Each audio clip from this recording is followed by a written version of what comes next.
Hello, welcome back. Long time, no chat. Big update for you. It finally showed up. My son's Irish passport.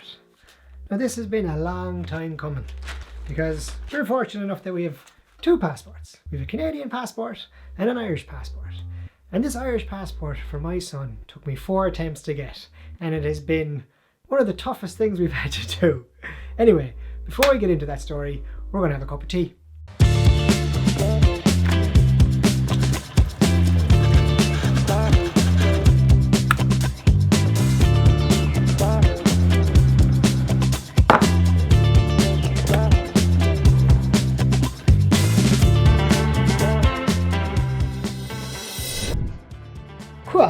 We got the skills to pay the bills, bro.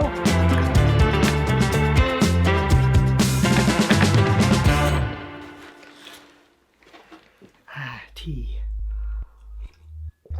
Love a cup of tea. So, back to the story.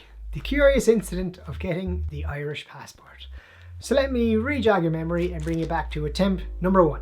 Attempt number 1 at getting my son his Irish passport happened in Vancouver. I went to the Irish Embassy in Vancouver, requested all of the paperwork to say this child was born in Canada, but he's looking for an Irish passport because we're Irish citizens. They gave me all the paperwork, they told me what to send in, and I brought all the paperwork back to the Irish Embassy in Vancouver.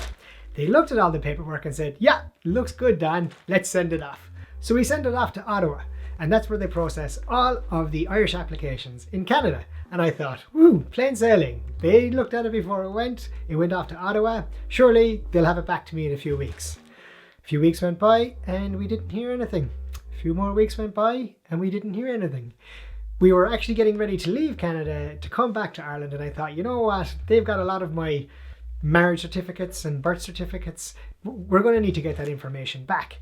So I said I'd give them a quick call and find out what's happening with that passport.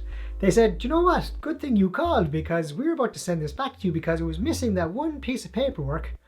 I think it was a birth registration form or something no one had ever mentioned before. And remember, I went to the Irish Embassy in Vancouver and said, do we need anything? And they said, no, it's fine, it's grand, you're laughing.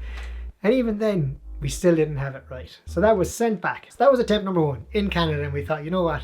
We don't have any time left. Let's go back to Ireland and we'll process the application there. And then we got to the Irish Passport Office in Dublin, and what they said to us was, because we're now back in the state of Ireland, you can't use the paperwork that came from Canada. Even though it's the same person applying for the same passport, there's a different form you have to fill out. And that form has to be witnessed by the Gardaí. The Gardaí are the Irish police, and they're the only people that are allowed to witness that form. And we thought, great, we had all of this stuff ready in Canada to go, and now we're back in Ireland and we need a different form, different information. Fair enough. That's what you got to do. So that was attempt number 2. New form as you're back in Ireland because you're back in the state. Now we're going to fast forward to attempt number 3 at getting the Irish passport. COVID kicks off. So the Irish Passport Office said, oh, no. We're not taking those paper applications anymore because COVID's here, and you could send some COVID into our office, so everything now has to be done online. We had got the paperwork, signed by the Gardaí, all good to go, and they're no longer taking it. So I go online, I fill out the application form, I print it off, I bring that to the guards, they sign it, even though that guard has never met me before. I bring it back in, I upload my documents, and it's now in the system. Oh, no. Do you know what, Dan? We do need some of your paperwork. We need your marriage certificate. We need your original birth certificate. We need the child's birth certificate, your wife's birth certificate. We need all of these original documents. Look how many documents were sent in. PPS numbers. So they do take paperwork. They just don't take the application form that had previously been printed before COVID. So I was like, man, this thing has really grown, like it's getting very hairy. So we went on to attempt number 4, and that is going online, making sure I put the application in, filled out the paperwork, the digital paperwork, put that with all of this information, like look at the amount of paperwork you need to get an Irish passport. And the beautiful thing is, like, all of this has to be sent in from the post.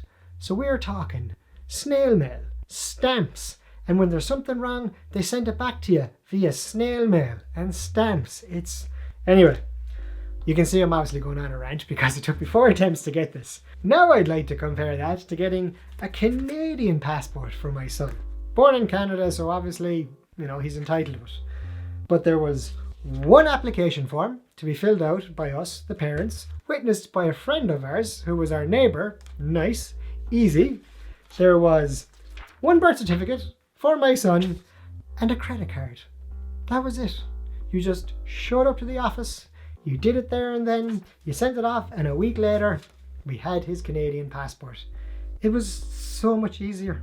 I mean, it was done in a week, maybe 2. This Irish passport has taken, 8 months to get. And they keep changing the rules, and they keep moving around. It's just very difficult. And everything's done by post. I mean, it's 2020. Everything's in the cloud. Can we not just do a few clicks? This whole passport application process has really opened up my eyes to how much we rely on paperwork in Ireland. So many things are done with stamps and the old school mailing system. I mean, I know it's there, it's great, it's good for birthday cards, but when there's things where people collaborate together and you need to get a few answers and information fast, old school mail just doesn't cut it anymore. But for some reason here, we love a bit of paperwork. We love snail mail, we love stamps. And when there's something wrong, we'll go out and buy stamps and send it back to you to say it's wrong. I had close family members recently whose electricity went out. So an electrician got sent out by the national electrical provider, and he said, yeah, looks like your electricity's out. I'm going to have to fill out this form and sign it, and then I have to post it in on Monday because it's now Saturday, and then somebody else will see it and they'll send somebody out, and we'll probably get your electricity back on there soon. Yeah, we'll get it back on. They were 9 days without electricity because they were relying on old school paperwork. Our national electrical provider. I don't know, it just seems very ridiculous. Call this a bit of a rant. It's really opened my eyes to some of the things that you have to get done in your life, like applying for a mortgage. Also has to be done with paperwork and signatures. I mean, there's easier ways around it. You can get software, you can click a button and it's faster. It's, we can all get back to what we enjoy, like going for lunch and holidays and golf courses and whatever it is you want to do. I think we could open up a lot of time. We'd have more holidays in Ireland if we just stop using stamps. You can do all of your bookkeeping online.